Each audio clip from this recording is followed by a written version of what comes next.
Guacamelee 2 often had me laughing out loud, and just as often, it had me gripping my controller and gritting my teeth, trying not to be too frustrated with myself as I learned the luchador skills to nail its most difficult platforming puzzles. But no matter what emotion it evoked, I loved nearly every minute of Drinkbox Studios' fantastic follow-up.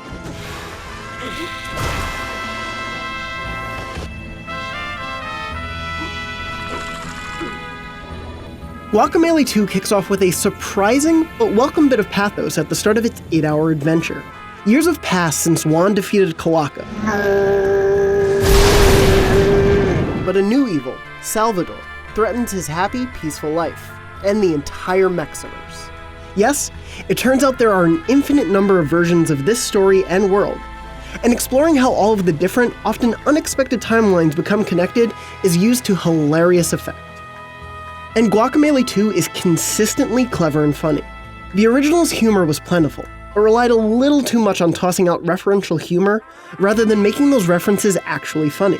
With the sequel, Drinkbox still includes plenty of references to other hit indie games, but there's almost always a twist and gameplay hook to make it more than just a little wink and a nudge. It does a great job of balancing those shoutouts with more of the distinctive style of the Mexiverse. I came away surprised by how much I gave a damn about what happened to Juan when he was pulled away from his own home timeline. I was disappointed to not see more explanation of its villain Salvador. What could have been a complex foil to Juan is boiled down to a single shot at making him a sympathetic character, but that ends up feeling more forced than actually earned. Thankfully, the adventure is filled with a host of challenging and satisfying platforming that focuses on Juan's jumping and fighting styles. It takes a little longer than I would have liked to reacquire the returning powers, which include souped-up headbutts, ground pounds, a reality-shifting ability, and much more. But Drinkbox has done a great job of peppering in a few new hooks alongside all of those returning moves. And I mean literal hooks. The flying points on the map from which Juan can launch himself with his hook are just one of several new mechanical upgrades for both Juan's human and chicken forms. And those add a ton of complexity and challenge to the movement. It's tricky, but it always feels fair in its construction and reasonably forgiving thanks to frequent checkpoint saves. I would have liked to see a little more variance in Juan's human moves, but an increased focus on chicken mechanics and platforming puzzles makes up for that a bit. The obstacles in the main adventure path are tough enough to make me break a sweat, but it's by no means impossible. For those who want a bit more punishment though, the road to 100% easily offers that with 3 or so more hours of optional content, depending on how often you die, of course. I easily died over a dozen times at each of the most difficult portions, but the work was absolutely worth it. Because of the way Guacamelee 2 layers its mechanics into both the platforming and fighting gradually, it slowly but smartly taught me the timing necessary to become a prize fighter.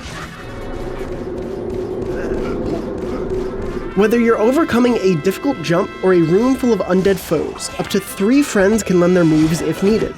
I played a couple of hours with a co-op buddy, which can turn into a difficult, synchronized ballet of flying fists and leaping luchadors.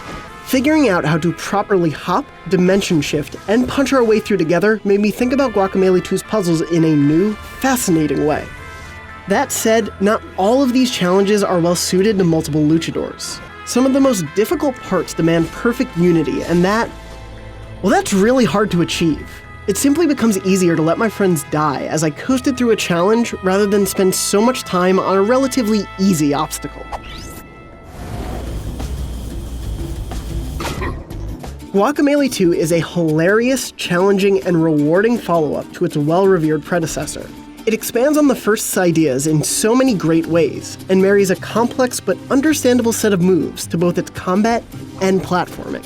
With the evolution of its challenging gameplay comes an improvement in its storytelling, courtesy of a surprising amount of heart and referential humor that is much more frequently earned.